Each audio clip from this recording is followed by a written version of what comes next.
بسم الله الرحمن الرحيم الحمد لله رب العالمين إياك نعبد وإياك نستعين اهدنا الصراط الذين أنعمت عليهم غير المغضوب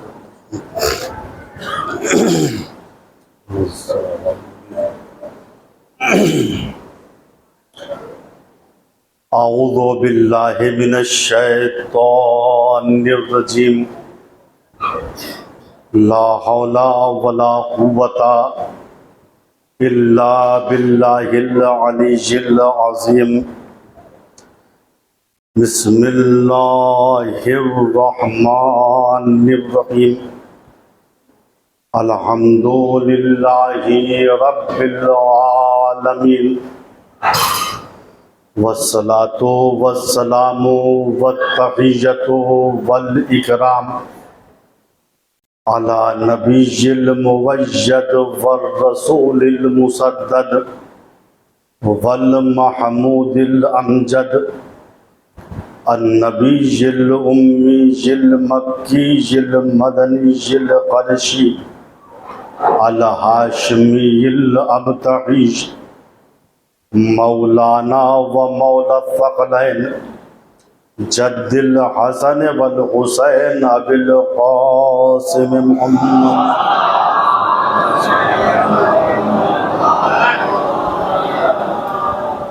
ثم الصلاة علی آلہ الطیبین الطاہرین المعصومین المظلومین من الآن الى قیام یوم الدین اما بعد فقط قال اللہ الحکیم بسم اللہ الرحمن الرحیم وَإِذَا حُيِّيتُم بِتَحِيَّةٍ فَحَيُّوا بِأَحْسَنَ مِنْهَا أَوْ رُدُّوهَا ان اللہ کان علی کل شیء حسیبا صلوات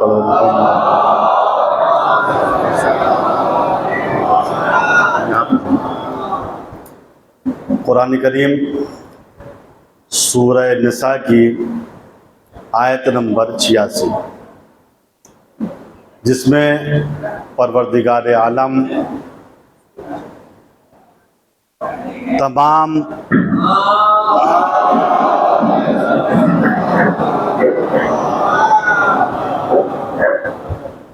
سامنے سے ایک صلوات اور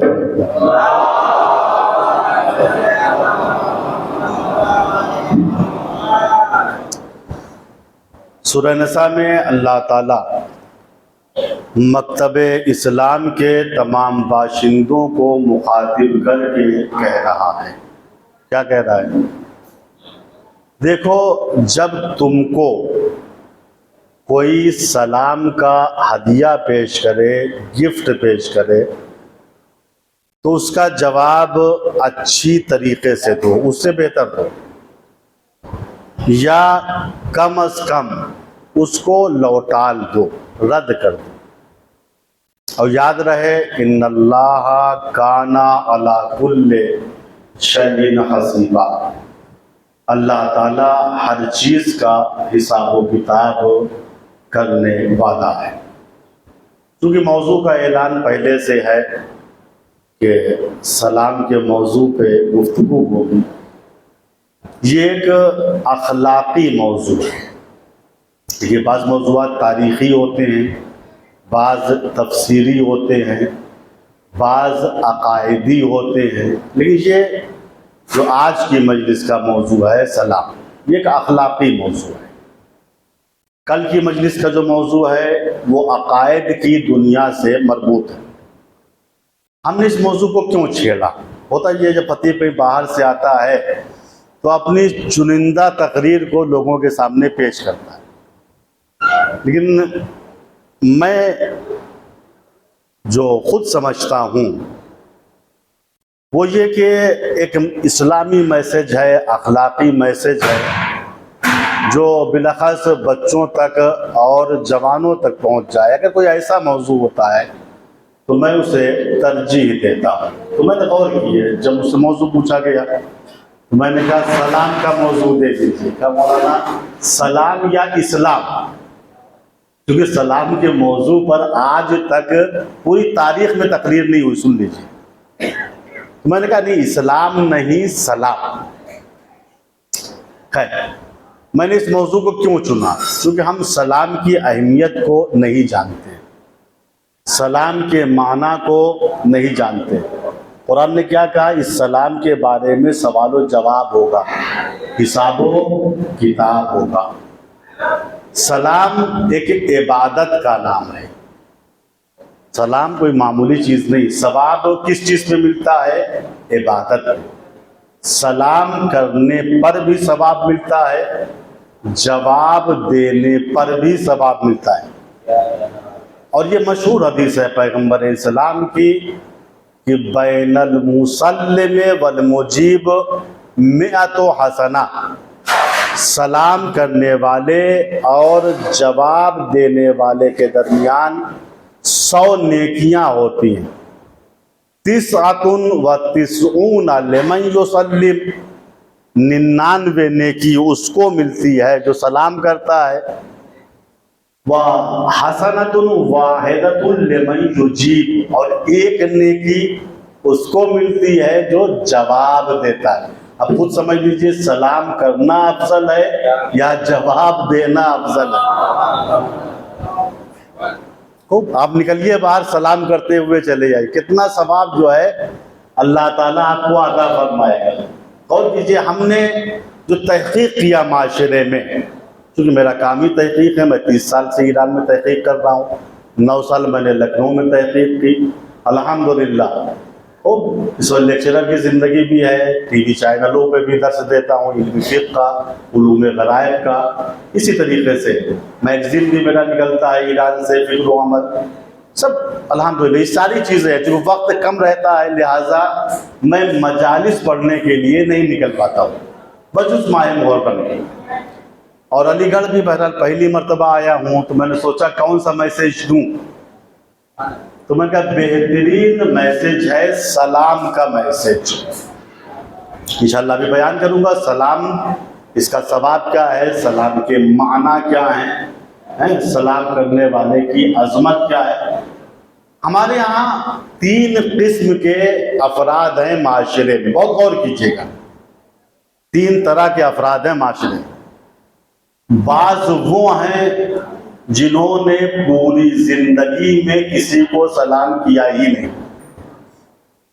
گزر جائیے سلام کرتے ہی نہیں، کنکھیوں سے دیکھ کے نکل جاتے. تو بعض وہ ہیں جو مادرزاد سلام نہیں کرتے. بعض ان سے اونچی چیز ہے.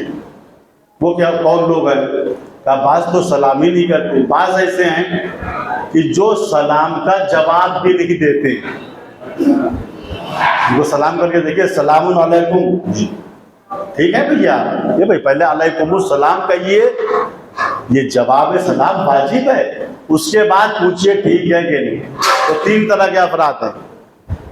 پہلی قسم وہ ہے جو سلام نہیں کرتے. افراد کی دوسری قسم وہ ہے جو سلام تو دور کی بات ہے، سلام کا جواب بھی نہیں دیتے. تیسری قسم یہ وہ افراد ہیں جو ان سے بھی اونچے ہیں. بعض سلام نہیں کرتے، بعض جواب نہیں دیتے، بعض ایسے ہیں جو سلام کرنے کا موقع بھی نہیں دیتے، سر جھکائے اپنی دھن میں چلے جاتے ہیں. تو 3 طرح کے افراد ہو گئے. بعض سلام نہیں کرتے، بعض جواب نہیں دیتے، بعض موقع سلامی نہیں دیتے. چونکہ یہ نہ سلام کی عظمت کو جانتے ہیں، نہ سلام کے جواب کی عظمت کو جانتے ہیں. سلام کے معنی جانتے ہیں؟ ابن منظور یہ اپنی لغت میں لکھتے ہیں جس کا نام ہے لسان العرب. سلمہ کہتے ہیں سلام کے معنی ہے، بہت توجہ، سلام کے معنی ہیں تمام آفتوں اور بلاؤں سے سلامتی. سلام کے کیا معنی ہے؟ تمام آفتوں اور بلاؤں سے سلامتی. میں نے کہا زید صاحب السلام علیکم، یعنی میں چاہتا ہوں اللہ تعالیٰ آپ کو تمام آفتوں اور بلاؤں سے بچائے رکھے۔ زید صاحب نے کہا علیکم السلام، سلام صاحب خدا آپ کو بھی تمام آفتوں اور بلاؤں سے بچائے رکھے، خدا کی قسم۔ اگر ہم آپ کی سلامتی چاہیں اور آپ ہماری سلامتی چاہیں تو معاشرے سے فتنہ ختم ہی ہو جائے گا۔ بھیا تو جھگڑا لڑائیاں ہو رہی ہیں، کیوں؟ کیونکہ ہم ایک دوسرے کی سلامتی نہیں چاہتے ہیں۔ کشاف الحقائق امام جعفر صادق علیہ السلام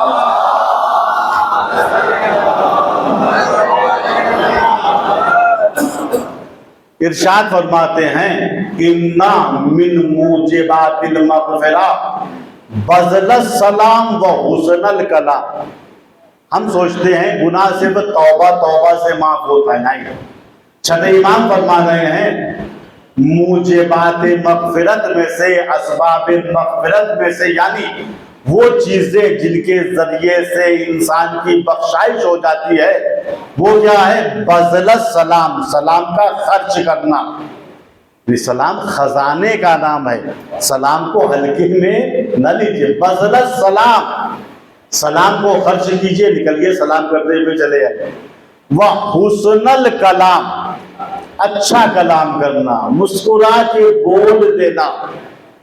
حضرت رسول اکرم صلی اللہ علیہ وآلہ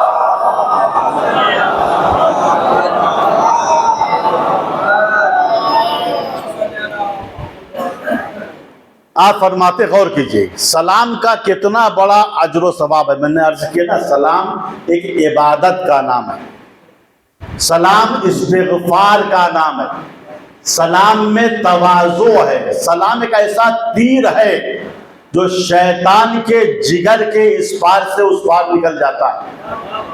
حضور پاک فرماتے ہیں اذا سلم المؤمن علی اخیہ المؤمن، جب ایک مومن بھائی دوسرے مومن بھائی کو سلام کرتا ہے، سلام انہوں نے ان کو کیا، فَيَبْكِي ابلیس لعنہ اللہ، تو ابلیس چیخ مار کے روتا ہے۔ عجیب بات ہے، تیر لگا تبھی تو رو رہا ہے۔ ایک مومن نے دوسرے مومن کو سلام کیا، فَيَبْكِي ابلیس لعنہ اللہ، ابلیس چیخ مار کے روتا ہے، وَيَقُولُ، اور کہتا ہے یا ویلتا، اے بائے ہو میرے اوپر، لم یفترقا حتی غفر اللہ لہما، یہ دونوں سلام کرنے کے بعد جدا نہیں ہوئے مگر یہ کہ اللہ نے دونوں کے گناہوں کو معاف کر دیا۔ بہت اہم حدیث ہے، کیونکہ شیطان کا کام کیا ہے؟ ان کے دل میں ان کا بغض ڈالنا، ان کے دل میں ان کا کینہ ڈالنا، یہی تو شیطان کرتا ہے۔ 10 سال محنت کر کے باپ بیٹے میں اس نے جدائی کر دی، بھائی بھائی کو الگ کر دیا، پڑوسیوں میں اختلاف ڈال دیا، لیکن جیسے ہی ایک پڑوسی دوسرے پڑوسی کو کہتا ہے السلام علیکہ ورحمۃ اللہ، اس نے کہا علیکم السلام، تو اللہ دونوں کو معاف کر دیتا ہے۔ تو شیطان کی چیخ نکل جاتی ہے، 10 سال کی میری محنت اس سلام نے برباد کر دیا۔ یہ ہے سلام، سلام میں تواضع ہے، سلام نہ کرنے میں اکڑ ہے۔ بہت سے لوگ جو متکبر ہیں یا تکبر کی دنیا میں کھوئے ہوئے ہیں، وہ اس بات کو سمجھ لیں، اسلام میں تواضع ہے، تکبر نہیں ہے، غرور نہیں ہے، گھمنڈ نہیں ہے۔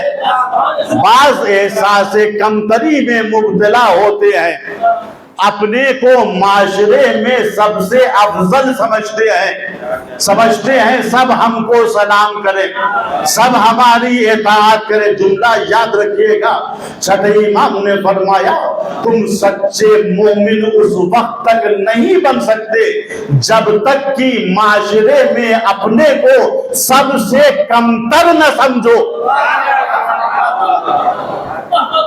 تم سچے مومن اس وقت تک نہیں بن سکتے جب تک کہ معاشرے میں اپنے کو سب سے کمتر نہ سمجھو، چونکہ اپنے کو سب سے افضل سمجھنا ابلیس ہونے کی نشانی ہے۔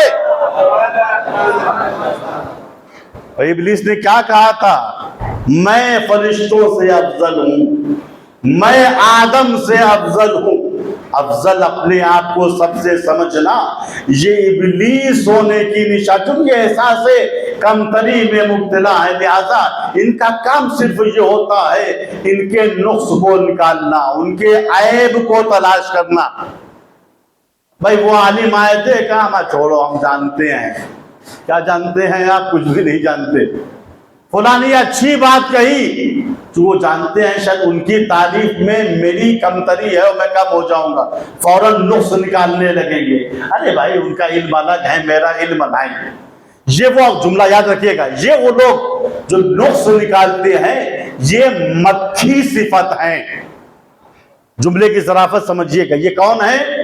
مکھی صفت۔ مکھی صفت جس طریقے سے مکھی کی خاصیت ہوتی ہے صحیح و سالم جسم کو چھوڑ کے وہ زخم کی تلاش میں رہتی ہے، گندگی کی تلاش میں رہتی ہے۔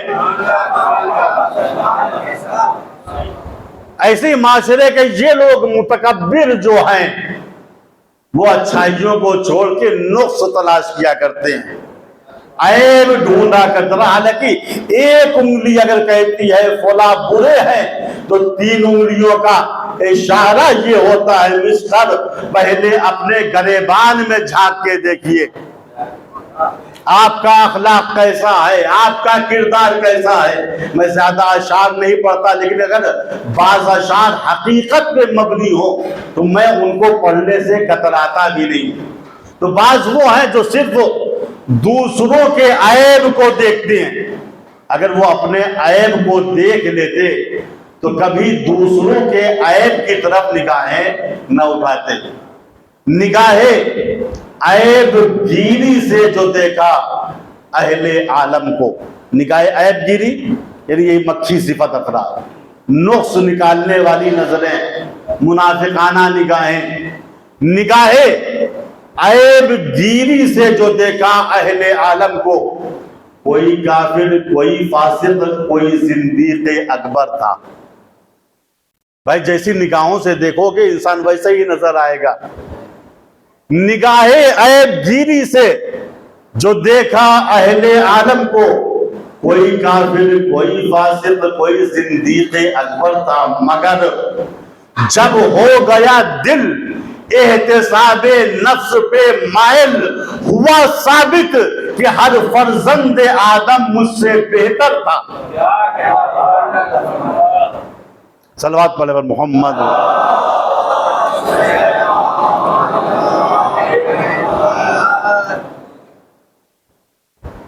سلام کرنا یہ متواضع ہونے کی علامت ہے، سلام کرنا یہ سخی ہونے کی علامت ہے۔ توجہ فرمائیں، سلام کرنا یہ سخی ہونے کی علامت ہے، اور یہ حدیث سے ثابت ہے۔ اصحاب پیغمبر بیٹھے ہوئے ہیں، حضور پاک نے فرمایا کیا میں بتاؤں کہ سب سے بڑا کاہل کون ہے، سب سے بڑا چور کون ہے، اور سب سے بڑا بخیل و کنجوس کون ہے؟ دیکھیے کاہل تو بہت ہیں، مگر ریکارڈی کاہل کو تلاش کرنا ہے۔ چور تو بہت ہیں، مگر تلاش کرنا ہے ریکارڈی چور کو۔ کنجوس و بخیل تو بہت ہیں، مگر تلاش کرنا ہے ریکارڈی کنجوس و بخیل کو۔ آج ریکارڈ بنانے کی دنیا ہے، خبروں میں سنتے رہتے ہیں آپ حضرات، فلاں صاحب تھے انہوں نے 10,000 کلومیٹر سائیکل چلا کے ریکارڈ بنایا، فلاں نے اتنی رفتار میں موٹر سائیکل چلا کے ریکارڈ بنایا، فلاں نے کار چلا کے ریکارڈ بنایا۔ یہ ہے مادی دنیا۔ کچھ وہ ہیں جو مذہبی دنیا میں ریکارڈ بناتے ہیں۔ وہ کون لوگ ہیں؟ حضور پاک فرماتے ہیں کیا تم جانتے ہو سب سے بڑا آلسی اور کاہل کون ہے؟ کیا تم جانتے ہو سب سے بڑا چور کون ہے؟ کیا تم جانتے ہو سب سے بڑا کنجوس و بخیل کون ہے؟ اصحاب نے کہا ارشاد ہو یا رسول اللہ.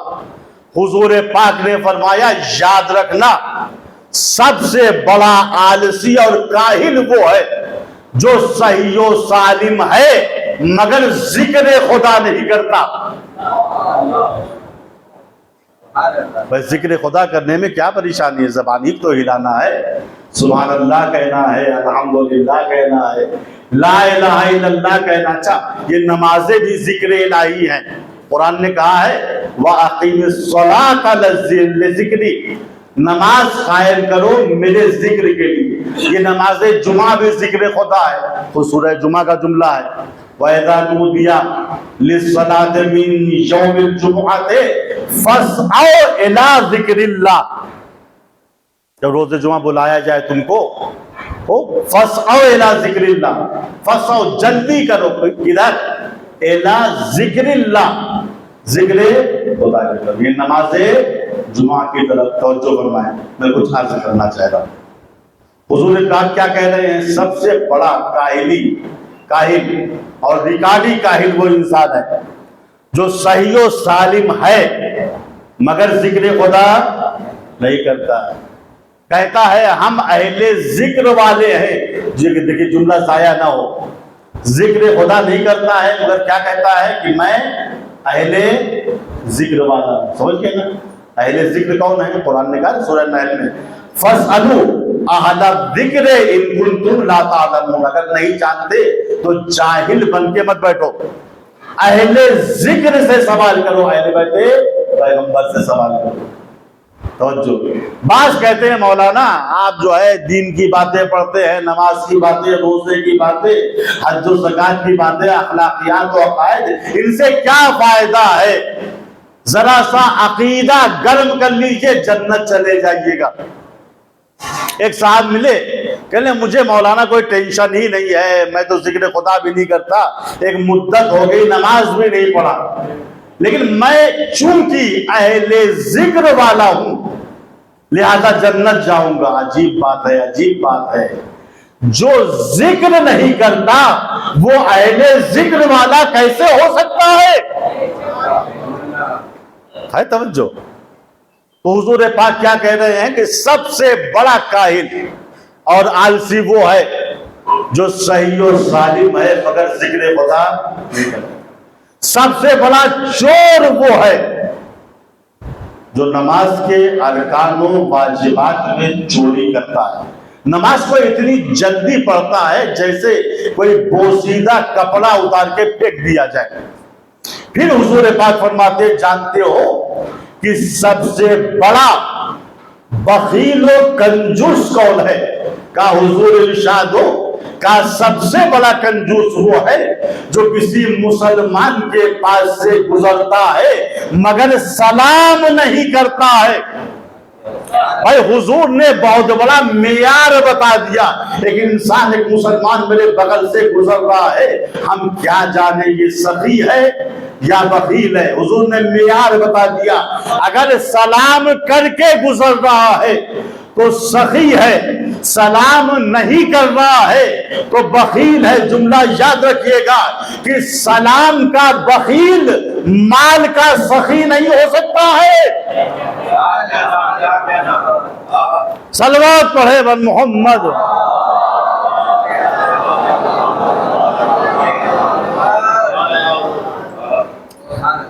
دیکھیے مجھے احساس ہے یہ وقت مجلس کا ایسا ہے کہ پڑھنا بھی سکتا ہے، سننا بھی سکتا ہے. جو کھانا کھا کے آئے ہیں وہ بھی حالت ثقل میں ہیں، جو بھوکے بیٹھے ہیں وہ بھی مضطرب ہیں، چاہے وہ خطیب ہو چاہے وہ سننے والے ہو. بہرحال آرام سے سنتے رہیے، ایک اخلاقی موضوع ہے اور انشاءاللہ آرام سے میں بیان کرتا رہوں گا. صلوات پڑھے بر محمد.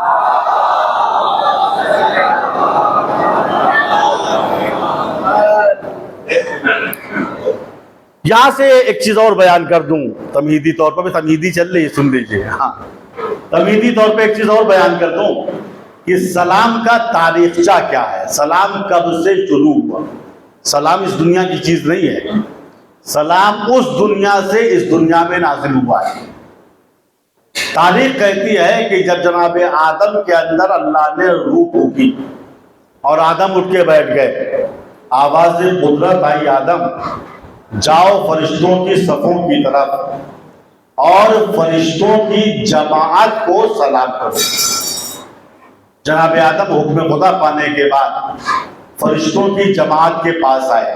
دیکھیے فرشتے جماعت کے طور پہ کھڑے رہتے ہیں، بعض ان میں وہ ہیں جو رکوع میں ہیں تو قیامت تک رکوع میں رہیں گے، بعض سجدے میں ہیں تو قیامت تک سجدے میں رہیں گے، بعض حالت قیام میں ہیں تو قیامت تک حالت قیام میں رہیں گے۔ جناب آدم اللہ کا حکم پا کے فرشتوں کی جماعت کے پاس آئے، ادھر مخاطب ہوئے کہا السلام علیکم، فرشتوں نے کہا علیکم السلام، ادھر مخاطب ہوئے کہا السلام علیکم، آواز آئی علیکم السلام، ادھر مخاطب ہوئے کہا فرشتوں السلام علیکم، ادھر سے آواز آئی علیکم السلام۔ عجیب بات ہے، اللہ نے آدم کو سجدہ کرایا تھا فرشتوں سے، یہ تو بات تھی جب فرشتوں سے اللہ نے کہا تھا، عربی نہیں پڑھوں گا وقت نہیں ہے، اللہ نے فرشتوں سے کہا تھا کہ جب میں اپنی روح کو آدم میں پھونکوں فقعوا لہ ساجدین، تو تم سب کے سب سجدے میں گر جانا۔ تو فرشتوں نے ایک جملہ کہا تھا، پالنے والے ہم آدم سے افضل ہیں، ایسے کو تو خلیفہ بنا رہا ہے جو زمین پہ خوریزی کرے گا، فساد کرے گا، نحن نسبح بحمدک ونقدس لک۔ تو اللہ نے یہ کہہ کے فرشتوں کو خاموش کر دیا تھا، انی اعلم ما لا تعلمون، جو میں جانتا ہوں وہ تم نہیں جانتے۔ لہذا فرشتوں نے آدم کو سجدہ کر لیا، خدایا جو تو جانتا ہے میں نہیں جانتا، ہم لوگ نہیں جانتے۔ توجہ فرمائیں، تو آدم کو فرشتوں سے سجدہ کرایا، لیکن جب سلام کا معاملہ آیا تو اللہ کو کہنا چاہیے تھا فرشتوں آگے بڑھو، آگے بڑھ کے آدم کو سلام بھی کرو، نہیں کہ آدم اب تم اٹھو اور اٹھ کے فرشتوں کی جماعت کو سلام کرو۔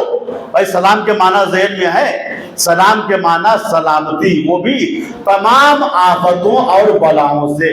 فرشتوں نے چونکہ اشکال یہ کیا تھا، خدایا جس کو تو خلیفہ بنا رہا ہے یہ زمین پہ خوریزی کرے گا، زمین پہ فساد کرے گا، لہٰذا اللہ نے آدم سے کہا آدم جاؤ فرشتوں کی جماعت کو سلام کر کے سلامتی کا پیغام دے دو اور بتا دو اللہ کا جو خلیفہ ہوتا ہے وہ سلامتی کا پیغام دیتا ہے، کائنات میں فساد نہیں کرتا ہے۔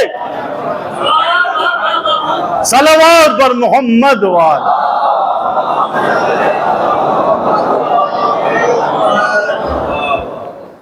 تو عزیزو یہ دین اسلام ہے، حضور پاک کی مشہور حدیث ہے، اگر تم چاہتے ہو کہ دنیا و آخرت کے اچھے آدمی بنو تو افشاء السلام فی العالم، پوری کائنات میں سلام کو پھیلا دو، پوری کائنات میں، اور دنیا کی سلامتی اسی سلام کے اندر ہے۔ یہ دین مبین اسلام کا خاصہ ہے کہ اسلام کسی کی برائی نہیں چاہتا ہے، کسی کی مذمت نہیں چاہتا ہے، کسی کا خون بہانا نہیں چاہتا ہے۔ یہ ایسا قرآن ہے، ایسا اسلام ہے جو جاہلوں کی بھی سلامتی چاہتا ہے، کافروں کی بھی سلامتی چاہتا ہے۔ سورہ فرقان میں ارشاد ہوا وَعِبَادُ الرَّحْمَنِ الَّذِينَ يَمْشُونَ عَلَى الْأَرْضِ هَوْنًا وَإِذَا خَاطَبَهُمُ الْجَاهِلُونَ قَالُوا سَلَامًا۔ خدا کے بندے وہ ہوتے ہیں جو زمین پہ ہونا چلتے ہیں، نرمی کے ساتھ چلتے ہیں، اکڑ کے نہیں چلتے۔ وَإِذَا خَاطَبَهُمُ الْجَاهِلُونَ قَالُوا سَلَامًا، اور جب جاہل ان سے بات کرتے ہیں تو جاہلوں سے بھی لڑتے نہیں ہیں بلکہ سلام کر کے آگے بڑھ جاتے ہیں۔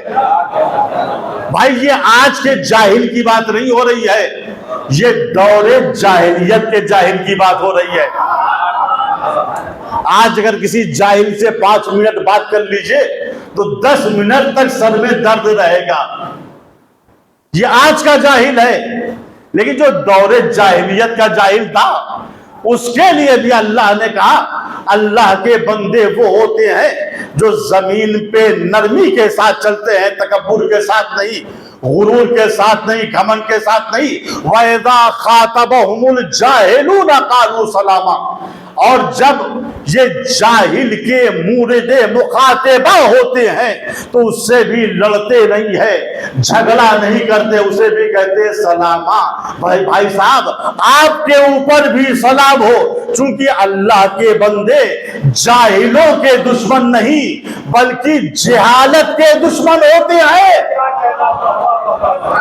مقصد یہ ہوتا ہے جاہل جہالت چھوڑ کے معرفت کی طرف آ جائے، یہ ہے اسلام جو جاہلوں کی بھی سلامتی چاہتا ہے، کافروں کی بھی سلامتی چاہتا ہے۔ مزاج انبیاء میں، خدا والوں کے مزاج میں لطافت ہوتی ہے، نرمی ہوتی ہے، اور مزاج کفر میں تہدید ہوتی ہے، دھمکی ہوتی ہے۔ سورہ مریم اٹھا کے دیکھیے، جناب ابراہیم نے اپنے چچا آزر سے کہا ہے میرے چچا آزر، آیتیں نہیں پڑھوں گا الا اختصار کے ساتھ، اے میرے چچا آزر، آپ باطل خداؤں کی پرستش کیوں کر رہے ہیں؟ آپ نمرود کا مجسمہ بنا کے اس کے سامنے ہاتھ جوڑے ہوئے کیوں کھڑے ہوئے ہیں؟ چھوڑیے، یہ شیطانی کام ہے، شیطان خدا کا نافرمان ہے۔ اے میرے چچا اللہ کی طرف آئیے۔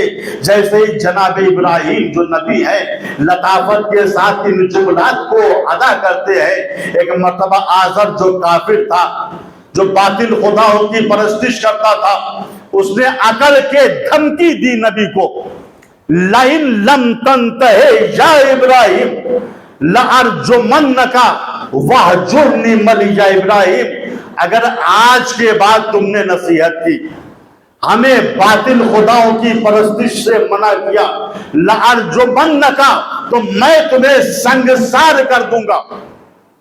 مزاج انبیاء کو پہچانیے، مزاج کفر کو پہچانیے۔ مزاج کفر میں دھمکی ہے، عقل ہے، مزاج انبیاء میں لطافت ہے، نرمی ہے۔ آزر عقل کے کہہ رہا ہے لَإِن لَمْ تَنْتَهِ يَا إِبْرَاهِيمُ لَأَرْجُمَنَّكَ وَاهْجُرْنِي مَلِيًّا۔ ابراہیم اگر آج کے بعد تم نے منع کیا، اپنی حرکتوں سے باز نہ آئے تو میں تمہیں سنگسار کر دوں گا۔ ابراہیم جاؤ، وَاهْجُرْنِي مَلِيًّا، ہمیشہ ہمیشہ کے لیے مجھ سے دور ہو جاؤ۔ یہ ہے مزاج کفر۔ اب یہ مزاج انبیاء دیکھتے ہیں، ابراہیم کا مزاج دیکھتے ہیں۔ ادھر آزر دھمکا رہا ہے، ابراہیم نے مسکرا کے کہا سلام علیک ساستغفر لک ربی انہ کان بی حفیا۔ میرے چچا آپ پر میرا سلام ہو۔ آزر دھمکی دے رہا ہے، ابراہیم سلامتی کا پیغام دے رہے ہیں، سلام علیک ساستغفر لک ربی۔ ہے میرے چچا میں آپ کے لیے عنقریب استغفار کروں گا، انہو کان بی حفیا، میرا پروردگار میرے اوپر بڑا مہربان ہے۔ دیکھیے مزاج کفر میں سنگسار ہے، دھمکی ہے، ڈکٹیٹرشپ ہے، مگر مزاج انبیاء میں نرمی ہے، لطافت ہے۔ قرآن اس واقعے کو اسی لیے نقل کر رہا ہے کہ اے دین مبین اسلام کو دہشت گردی کا مذہب کہنے والوں، کبھی غور کیا جو اسلام جاہلوں کی سلامتی چاہتا ہو، کافروں کی سلامتی چاہتا ہو، وہ دہشت گردی کا مذہب کیسے ہو سکتا ہے؟ صلوات بر محمد۔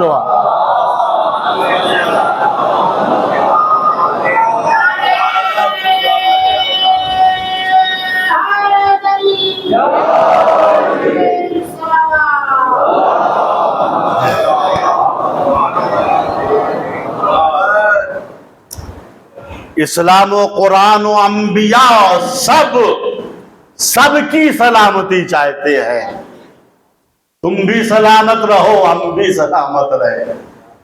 اللہ کے ناموں میں سے ایک نام ہے سلام۔ سلام کے معنی ذہن میں نا سلامتی، سلامتی اسی کے پاس ہے جس کے پاس اللہ ہے۔ سورہ حشر کی آیہ کریمہ هو اللہ الذی لا الہ الا هو الملک القدوس السلام۔ اللہ کے علاوہ، اللہ وہ ہے جس کے علاوہ کوئی خدا نہیں۔ وہ کون ہے؟ الملک، جو بادشاہ مطلق ہے، قدوس، پاک و پاکیزہ ہے، السلام، اس کا نام ہی سلام ہے۔ تم سب کی سلامتی اسی میں ہے۔ اس کے سامنے سر تسلیم کو خم کر دو۔ تو اللہ کے ناموں میں سے ایک نام کیا ہے؟ سلام۔ اللہ تعالیٰ کون ہے؟ سلام ہے، سلامتی۔ اس نے اپنے دین کا نام بھی سلام رکھا، اور سلام ہی نہیں، ابھی جو جملے کی جو ہے وضاحت کروں گا، سلام ہی نہیں بلکہ سلامتی کا بحر ذخار۔ چنانچہ سورہ مائدہ میں ارشاد ہوا قد جاءکم من اللہ نور و کتاب مبین یہدی بہ اللہ من اتبع رضوانہ سبل السلام۔ دیکھو تمہارے پروردگار کی طرف سے نور آ گیا۔ قد جاءکم من اللہ نور و کتاب مبین، اور کتاب مبین آگے کھلی ہوئی کتاب، وہ آگے تو کیا ہوگا؟ کہ یہدی بہ اللہ، اس نور کے ذریعے اللہ ہدایت کرے گا۔ کس کی؟ من اتبع رضوانہ، جو رضایت خدا کا اتباع کرے گا۔ کدھر ہدایت کرے گا؟ سبل السلام، سلامتیوں کے راستوں کی طرف۔ بہت توجہ، اسلام جو ہے سلامتیوں کے راستوں کا راستہ ہے۔ اسلام کا نام ہے سبل السلام۔ میں جملے کی پھر تکرار کر رہا ہوں، سبل سبیل کی جمع ہے، عربی زبان میں سبیل کے معنی ہے ایک راستہ، سبل یعنی بہت سے راستے۔ تو دین اسلام ہے کیا؟ سلامتیوں کی ساری نہریں جس بحر ذخار سے آ کے ملتی ہے اسی کا نام اسلام ہے۔ بات طے ہو گئی؟ اللہ کا نام کیا ہے؟ سلام۔ اس کے دین کا نام کیا ہے؟ سبل السلام۔ مرنے کے بعد مسلمان جائے گا کہاں اگر اچھے اعمال ہوئے؟ کہاں جائے گا؟ کہا لہم دار السلام عند ربہم، نصیحت کرنے والوں کے لیے دار السلام ہے۔ دار السلام یعنی دار کے معنی گھر، سلام کے معنی سلامتی، یعنی سلامتی کا گھر۔ ہمارے یہاں قبرستانوں کا نام بھی دار السلام رکھ دیتے ہیں، اصل میں دار السلام نام ہے جنت کا۔ اور سب سے بڑی سلامتی یہی ہے مسلمانوں کی کہ وہ جنت میں داخل ہو جائے۔ لہم دار السلام عند ربہم، نصیحت کرنے والوں کے لیے روز قیامت دار السلام ہے، سلامتی کا گھر ہے۔ اچھا، یہ مومنین و متقین و نصیحت کرنے والے جب دار السلام کے دروازے پہ پہنچیں گے تو پھر ان پہ سلام کیا جائے گا۔ یہ سورہ زمر کی آیہ کریمہ، جب متقین و پرہیزگار در جنت پہ پہنچیں گے، قال لہم خزنتها سلام علیکم طبتم فادخلوها خالدین۔ جو خزانہ دار ہے جنت کا، وہ کہے گا متقین سے، بھیا سلام علیکم، تم سب پہ ہمارا سلام ہو۔ کیوں سلام ہو؟ تم نے دنیا میں اپنے کو پاک و پاکیزہ رکھا۔ فادخلوها خالدین، اب اس دار السلام میں ہمیشہ کے لیے داخل ہو جاؤ۔ اب ایک جملہ کہہ کے آگے بڑھوں گا۔ جن مسلمانوں کے اللہ کا نام سلام ہو، دین کا نام دار السلام ہو، ان کی جائیگاہ دار السلام ہو، دین کا نام سبل السلام ہو، تو یہ مسلمان اگر دنیا میں فساد پھیلائے تو جائے تعجب ہے۔ اللہ بھی سلام ہے، دین سبل السلام ہے، خود دارالسلام کے منتظر ہیں کہ بھائی جب ایسا ہے تو دنیا کو سلامتی کا پیغام دو۔ اسی میں دنیا کی بھی سلامتی ہے، ہماری بھی سلامتی ہے۔ آئیے ہم دیکھتے ہیں، میں نے آپ سے کیا تھا کہ سلام میں تواضع ہے۔ کون کس کو سلام کرے، بہت اہم چیز ہے، حدیث کو یاد رکھیے گا، کون کس کو سلام کرے۔ اچھا ہم یہ سمجھتے ہیں، ہمارا معاشرہ یہ کہ غریب امیر کو سلام کرے، نوکر صاحب کو سلام کرے، غلام آقا کو سلام کرے، پبلک مولانا صاحب کو سلام کرے، اسٹوڈنٹ پروفیسر کو سلام کرے۔ یہی مزاج نا کہ غریب امیر کو سلام کرے، نوکر صاحب کو، غلام آقا کو، پبلک مولانا صاحب کو، اسٹوڈنٹ پروفیسر صاحب کو۔ کیا اسلام بھی یہی کہتا ہے؟ درس حدیث بھی یہی ہے؟ نہیں، حضور پاک فرماتے ہیں، لیکن جملات کو یاد رکھیے گا کہ کون کس پر سلام کرے۔ حضور پاک فرماتے ہیں یسلم الصغیر علی الکبیر، چھوٹا بڑے کو سلام کرے گا۔ چھوٹے سے مراد بچہ نہیں ہے، اگر کوئی ایک دن کا مجھ سے چھوٹا ہے تو وہ بھی چھوٹا ہے، ایک گھنٹے کا چھوٹا ہے تو وہ بھی چھوٹا ہے۔ تو چھوٹا بڑے کو سلام کرے، یسلم الصغیر علی الکبیر، چھوٹا بڑے کو سلام کرے۔ یسلم الواحد علی الاثنین، ایک دو کو سلام کرے۔ ہم ادھر سے اکیلے جا رہے ہیں، بولو مولانا ہیں، اکیلے جا رہے ہیں، ادھر سے دو آ رہے ہیں، کون کس کو سلام کرے گا؟ ہم دو کو سلام کریں گے۔ ہم عقل کے بیٹھ جائیں، ہم تو عالم دین ہیں، ہمارے سر پہ ہم ماما ہے، ہم کاہے کو سلام کرنے لگے؟ نہیں، ہم نے دین کی مخالفت کی، ہم نے اسلام کی مخالفت کی، تو ایک دو کو سلام کرے گا۔ ہاں ٹھیک، اب آئیے حدیث کا تیسرا جملہ، یسلم القلیل علی الکثیر، قلیل اور کم افراد کثیر افراد کو سلام کریں گے۔ ہم ادھر سے 4-5 لوگ جا رہے ہیں، ادھر سے پوری انجمن چلی آ رہی ہے، کون کس کو سلام کرے گا؟ ہم بیٹھے ہوئے ہیں، مولانا صاحب ہیں، 3-4 آدمی ساتھ میں، وہ سلام کرے۔ نہیں، تم قلیل ہو، تم کم ہو، تم ان کو سلام کرو جو زیادہ ہے۔ حدیث کا بہت اہم جملہ، یسلم الراکب علی الماشی، جو آدمی سواری پہ سوار ہے وہ اس پر سلام کرے جو پیدل چل رہا ہے۔ بہت عجیب بات ہے، بہت عجیب بات ہے، کون کس پہ سلام کرے؟ اچھا ہمارے ہاں جوان افراد ہیں، نوجوان افراد ہیں، ذرا 1-1.5 لاکھ روپے والی بائک خرید کے آتے ہیں، محلے میں لے کے گھومتے رہتے ہیں، ہارن بجاتے رہتے ہیں، کنکھیوں سے دیکھتے رہتے ہیں، کون کون سلام کر رہا ہے؟ خدا نے کسی کو نعمت دی اچھی سے، کسی نے کار خرید لی، ٹھیک، ابھی کار میں بیٹھے ہوئے ہیں، ہلکی سی کھڑکی کھول دی، چلا رہے ہیں، ادھر نظر ہے، ادھر بولا صاحب دیکھ تو رہے ہیں مگر سلام کیوں نہیں کر رہے ہیں؟ بھائی کون کس پر سلام کرے گا؟ کہا جو سواری پر ہے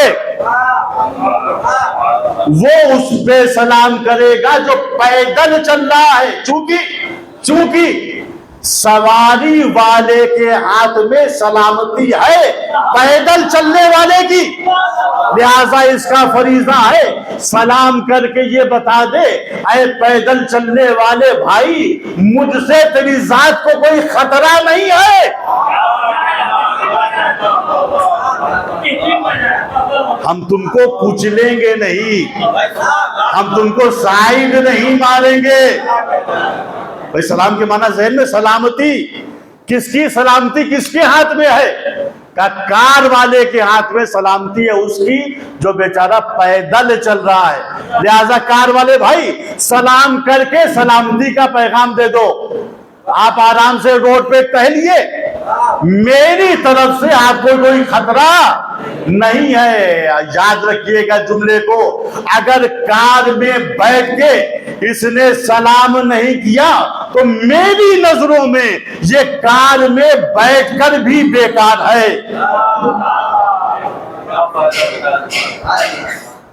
صلوات پڑھیں بر محمد.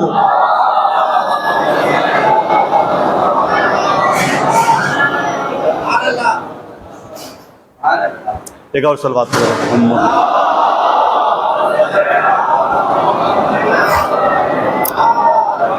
حدیث طویل ہے، بس ایک اور اہم چیز جو آیت قرآنی سے مربوط، بات واضح ہو گئی کہ چھوٹا بڑے کو سلام کرے گا، ٹھیک، قلیل کثیر کو سلام کریں گے، ایک دو کو سلام کرے گا، جو سواری پہ ہے وہ اس کو سلام کرے گا، جو پیدل چل رہا ہے. قرآن کریم کی بہت اہم آیت ہے سورہ نور کی. اے ایمانداروں سنو کان کھول کے، فَإِذَا دَخَلْتُمْ بُيُوتًا فَسَلِّمُوا عَلَىٰ أَنفُسِكُمْ تَحِيَّةً مِّنْ عِندِ اللَّهِ مُبَارَكَةً طَيِّبَةً. اے مسلمانوں، جب تم گھروں میں داخل ہو تو گھر والوں پہ سلام کرو. ابا جان کما کے آئے ہیں، ڈیوٹی سے آئے ہیں، پڑھا کے آئے ہیں، اکڑے نہیں کہ سب کا رزق ہم دے رہے ہیں، سب کا خرچ ہم چلا رہے ہیں، لہذا زوجہ مجھ کو سلام کرے، بچے مجھ کو سلام کرے گا. نہیں، فَإِذَا دَخَلْتُمْ بُيُوتًا فَسَلِّمُوا عَلَىٰ أَنفُسِكُمْ. جب تم گھروں میں داخل ہو تو اپنے نفسوں پہ سلام کرو، اپنے بچوں پہ سلام کرو، اپنی زوجہ پہ سلام کرو، چونکہ انہی کی سلامتی میں تمہاری سلامتی ہے.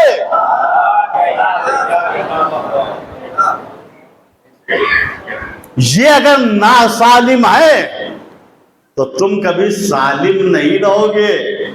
گھر میں گھستے ہی سلام کرو، سلامتی کا پیغام دے دو، گھر والے بھی خوش ہو جائیں گے، ابا جان کا موڈ اچھا ہے.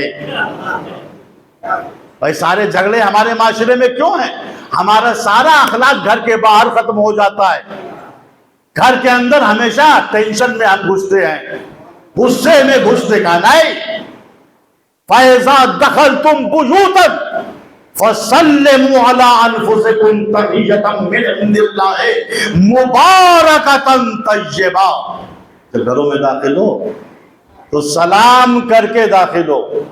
یہ سلام خدا کی طرف سے گفٹ ہے، مبارکتاً، بابرکت ہے، طیبہ، پاک و پاکیزہ ہے. قسم خدا کی آجی سے آزمائیے، گھر میں سلام کر کے گھسیے، گھر کا ماحول بدل جائے گا، گھر میں خوشحالی آ جائے گی، سارے ٹینشن ختم ہو جائے گی اور شیطان بھاگ جائے گا. میں نے حدیث شروع میں پڑھی تھی نا، جب مومن دوسرے مومن کو سلام کرتا ہے تو ابلیس چیخ مار کے روتا ہے. زن و شوہر کے جھگڑے ہر گھر میں ہوتے ہیں، باپ کا اختلاف بچے کے ساتھ ہے، ہر گھر میں ہو جاتا ہے تقریباً، لیکن سلام کر کے داخل ہو، شیطان بھاگ جائے گا، اتحاد ہو جائے گا، جھگڑا ختم ہو جائے گا. ایک صلوات پڑھے محمد.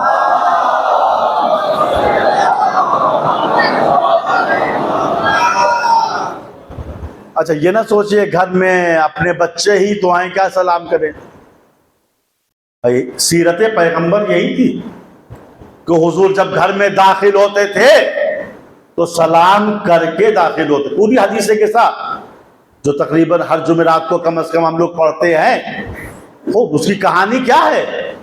یہی حضور پاک جو ہے در سیدہ پہ آتے ہیں اور کہتے ہیں السلام علیکی یا فاطمہ. رسول سوچ سکتے تھے، اچھا اتفاق سے اس گھر میں اس وقت نہ علی تھے، نہ حسن تھے، نہ حسین تھے، کوئی بھی نہیں تھا، صرف بی بی سیدہ تھی. رسول سوچتے ارے چھوڑو، اپنی لڑکی ہی تو ہے، اپنی بچی ہی تو ہے، کیا سلام کریں اس کو. بھائی چونکہ رسول ہمارے لیے نمونہ عمل ہیں، لہذا ایک ہی بچی ہے، لیکن کہا السلام علیکی یا فاطمہ.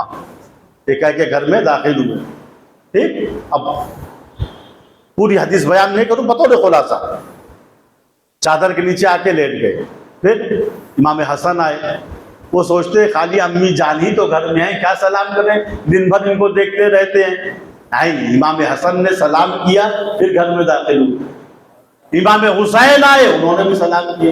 حضرت علی آئے، وہ سوچتا رہے میں تو اس گھر کا خرچ چلاتا ہوں، میں کیوں سلام کروں؟ نہیں، وہ بھی داخل ہوئے، انہوں نے بھی سلام کی، سلامی کی برکت دی۔ جب پنجتن پاک چادر تطہیر میں جمع ہو گئے اور نور کی شعاعیں زمین سے آسمان کی طرف گئی تو روز آنے والا فرشتہ جبریل امین گھبرا کے پوچھتا ہے، یا رب ومن تحت الکساء، پالنے والے آج زیر کساء کون ہے؟ میں نے عالم خیال میں کہا جبریل آ کر دیکھ جاؤ زیر کساء کون کون ہے۔ اکثر آتے ہو جبریل، کبھی چکی چلانے آتے ہو، کبھی گہوارہ جنبانی کرنے آتے ہو، آکے آج بھی دیکھ لو۔ مگر جبریل وہ ہیں جن کو اجازت خدا سے چاہیے۔ جبریل فرشتہ ہیں اور فرشتوں کے بارے میں ارشاد رب العزت ہے، لا یسبقونہ بالقول وہم بامرہ یعملون۔ فرشتے اللہ کے کسی قول پہ سبقت نہیں کرتے ہیں، جو کچھ اللہ کا حکم ہوتا ہے اسی پہ عمل کرتے ہیں۔ جبریل کو اجازت چاہیے خدا سے۔ میں نے عالم خیال میں کہا خدایا قبل اس کے کہ جبریل اجازت مانگے تو پہلے ہی سے اجازت دے دے۔ جبریل جاؤ چادر کے اندر دیکھ لو کون کون ہے، آواز قدرت آئے گی۔ یاد رکھنا حل جزاء الاحسان الا الاحسان، احسان کا بدلہ احسان ہے۔ کنتو کنزم مخفیہ فاحببت ان اعرف فخلقت خلقا کی اعرف، میں ایک چھپا ہوا خزانہ تھا، جب میں نے چاہا میں پہچانا جاؤں تو اے جبریل میں نے ان ذوات مقدسہ کو پیدا کیا۔ جبریل ایک ہی موقع ہے، جبریل ایک ہی موقع ہے، آج تم اپنے سے نہیں پہچانو گے، میں پہچنواؤں گا۔ ہم فاطمہ و ابوہا و بالوہا و بنوہا۔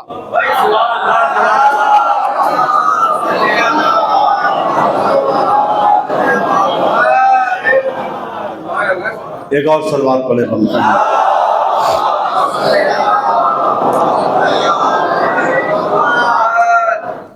تو عزیزو وقت کا احساس ہے، گرمی کا بھی احساس ہے، یہ سلام کوئی معمولی چیز کا نام نہیں ہے۔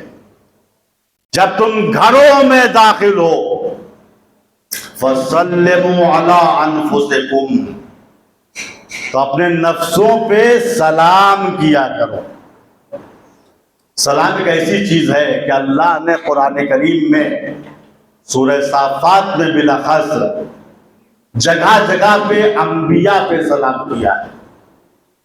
اللہ نے کسی کی زحمت کو بیکار جانے نہیں دیا۔ سلام علی نوح فی العالمین انا کذالک نجزی المحسنین۔ اس ساری خدائی میں میرے بندے نوح پر سلام ہو، یہ اللہ کہہ رہا ہے۔ انا کذالک نجزی المحسنین، ہم اسی طریقے سے نیک کام کرنے والوں کو جزا دیتے ہیں۔ سلام علی ابراہیم، سلام ہو ابراہیم پر، بڑی زحمتیں اٹھائی ہے ابراہیم نے، وطن کو چھوڑا ہے، بیٹے کو اللہ کی راہ میں ذبح کیا ہے، بولو تم آ گئے، بچے کو زوجہ کو صحرائے عرب میں چھوڑا ہے، بڑی زحمتیں اٹھائی۔ سلام علی ابراہیم، پھر آواز ہے سلام علی موسیٰ و ہارون، سلام ہو موسیٰ نبی پر اور ان کے وزیر ہارون پر۔ انا کذالک نجزی المحسنین، ہم اسی طریقے سے محسنین کی جزا کو عطا کرتے ہیں۔ بات واضح ہو رہی ہے؟ کیا قرآن نے کہا؟ سلام علی موسیٰ و ہارون، سلام ہو موسیٰ پر اور ہارون پر۔ موسیٰ کون تھے؟ کہا نبی تھے۔ ہارون کون تھے؟ کہا ان کے وزیر تھے۔ آج ہم شیعوں کے اوپر ایک اعتراض یہ ہوتا ہے، کیا اعتراض ہے کہ شیعہ نماز کے بعد کم از کم نبی کے 3 وزیروں پر سلام کرتے ہیں. السلام علیکہ یا ابا عبداللہ، امام حسین پہ ہم سلام کرتے ہیں. السلام علیکہ یا غریب الغربا، 8ویں امام پر ہم سلام کرتے ہیں، اے غریب الغربا آپ پہ سلام. آخری سلام السلام علیکہ یا صاحب الزمان.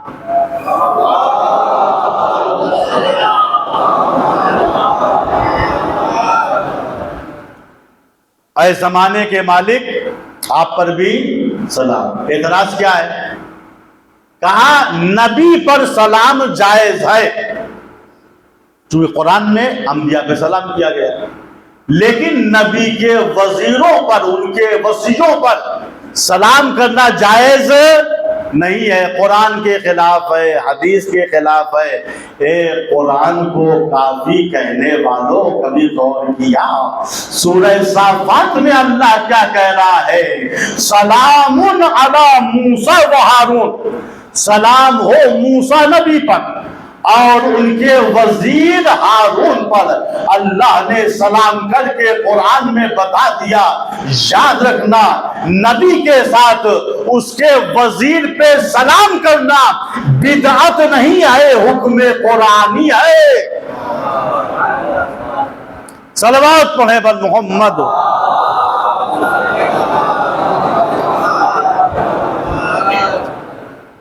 تو اللہ نے انبیاء پہ سلام کیا. کیوں؟ چونکہ ان انبیاء نے اللہ کی راہ میں زحمتیں اٹھائی ہیں، پریشانیاں اٹھائی ہیں. اب جس نے انبیاء کی زحمتوں کو بچایا ہوگا اس پر بھی سلام ہوگا، لیکن کیا کہہ کے؟ السلام علیکہ یا وارثہ آدم صفوت اللہ، اے آدم کے وارث حسین تم پہ سلام. اے نوح نبی اللہ کے وارث حسین تم پہ سلام.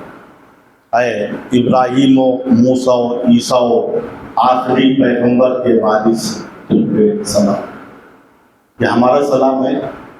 ایک سلام اور ہے جو زیارت ناہیہ میں ہے.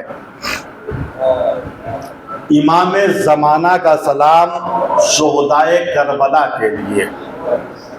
امام زمانہ زیارت ناہیہ میں کیسے سلام کر رہے ہیں کربلا والوں کو؟ السلام علی الخد الطریب، سلام ہو کربلا کے اس رخسار پر جو خاک و خون میں غلطہ ہو گیا. السلام علی الشیب الخضیب، سلام ہو اس ریش مبارک پر جس کا خضاب خون سر سے ہوا. سلام ہو اس جوان کے سینے پر جس میں برچھی کی علی پھوٹ گئی. سلام ہو ان بازوؤں پر جو نہر فرات کے کنارے کاٹ دیے گئے. سلام ہو اس ششماہ مجاہد کے گلے پہ جس پہ تیر ہلہلا لگا. اور سلام ہو اس جد پہ جس کا لاشا نہ زین پہ تھا نہ زمین پہ تھا. اجرکم علی اللہ. آپ کی آوازیں آزادان و بلند ہو گئی. ایام اربعین چل رہے ہیں. علماء فرماتے ہیں کربلا کے میدان میں 2 قسم کا جہاد تھا. ایک جہاد وہ تھا جو مردوں نے کیا، حسین نے کیا، علی اکبر نے کیا، قاسم نے کیا اور محمد نے کیا. ایک جہاد وہ تھا جو خواتین نے کیا، زینب نے کیا، ام کلثوم نے کیا، فاطمہ کبریٰ نے کیا، سکینہ نے کیا، ربیعہ نے کیا. لیکن دونوں جہادوں میں فرق تھا. جو جہاد کربلا کے مردوں نے کیا وہ خاندانی روایات کے مطابق تھا. رسول کے نواسے ایسے جہاد نہ کرتے تو پھر کیسے جہاد کرتے؟ علی کے بیٹے ایسے جہاد نہ کرتے تو پھر کیسے جہاد کرتے؟ جعفر طیار کے پوتے ایسے جہاد نہ کرتے تو پھر کیسے جہاد کرتے؟ لیکن ہائے جو سیدانیوں نے جہاد کیا ہے وہ خاندانی روایات سے ہٹکے تھا، جس کی ماں سیدہ کا جنازہ رات کی تاریکی میں اٹھا تھا، اسی زینب کو اسیر کر کے دیار بدیار پھرایا گیا۔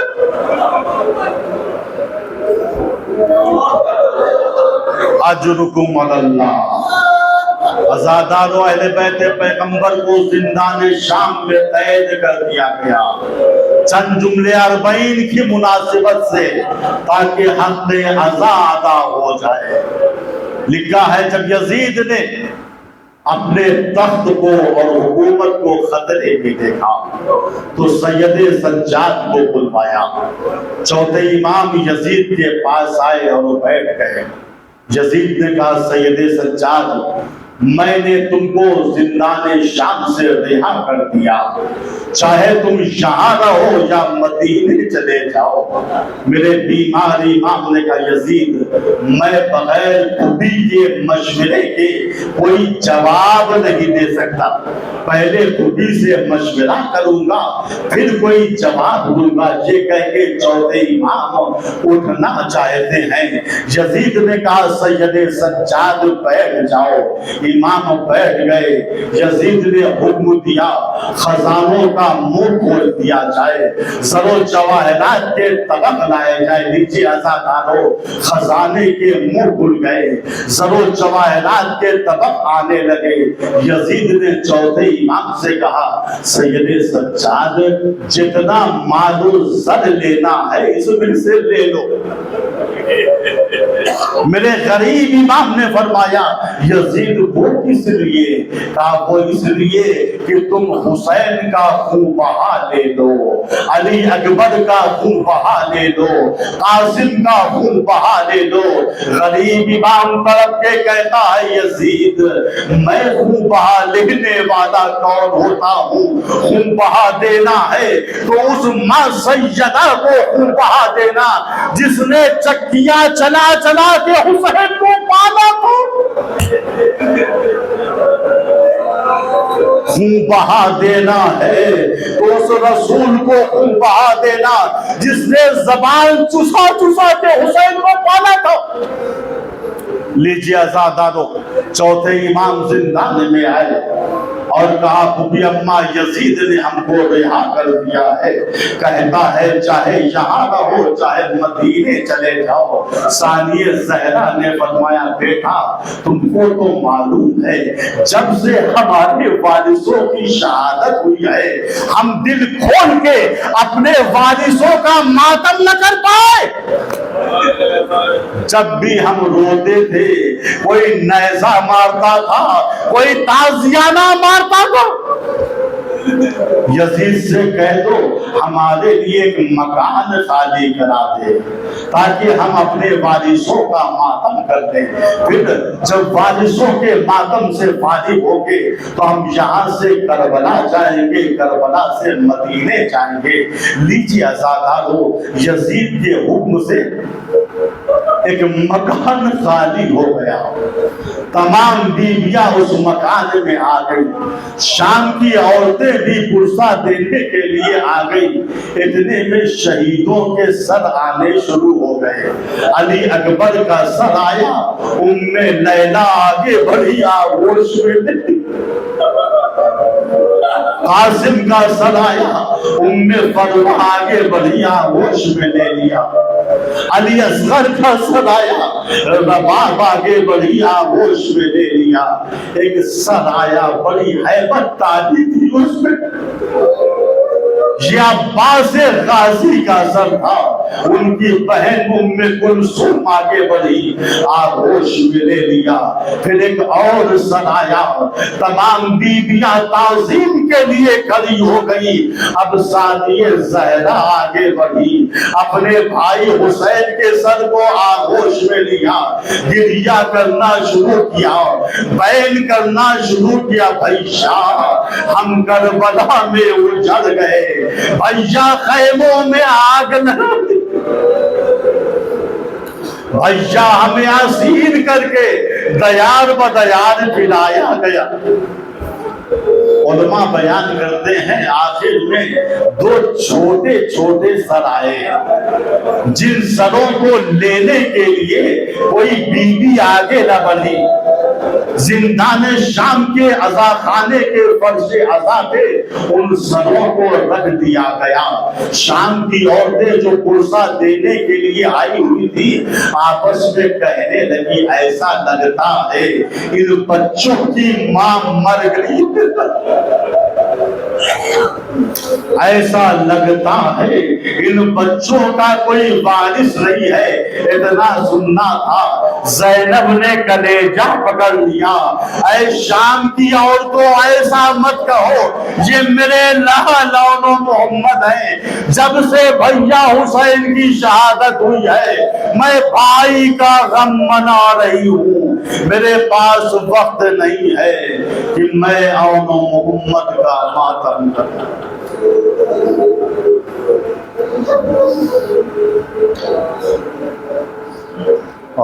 لعنت اللہ علی القوم الظالمین وسيعلم الذین ظلموا أيّ منقلب ينقلبون۔ خدایا اس مختصر سے عبادت کو قبول فرما لے۔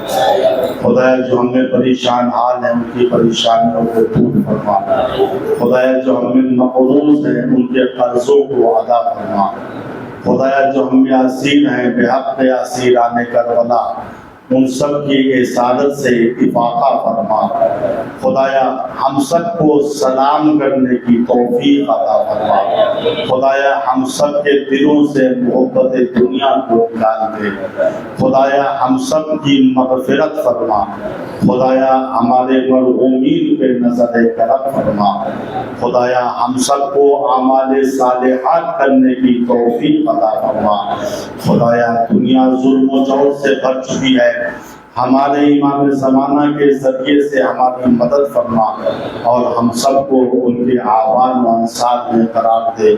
وآخر دعوانا ان الحمد للہ رب العالمین۔